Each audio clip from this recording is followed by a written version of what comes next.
Hello everyone, welcome back to the channel. So in today's quick video, I'm going to show you exactly how to reset your HoMedics Massage Gun in 2026. So first of all, you need to power off your massage gun fully. Don't just tap the button. You need to press and hold it until all the light turns off. This ensures that the device is fully shut down before resetting it.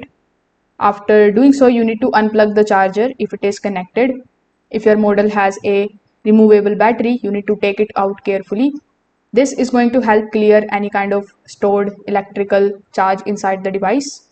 After doing so, you just have to simply try to find the power button and you need to press and hold it for about 10 to 15 seconds. This discharges the internal circuit and also resets the systems. Then wait for further 30 to 60 seconds before turning it on. Now simply reconnect the battery and plug the charger back in. Turn the device on and check if it responds properly. You can test different speed levels in order to confirm it is working. Now that's how you can basically reset your HoMedics massage gun. If this video helped you out, make sure that you like this video and subscribe to the channel. Thanks for watching.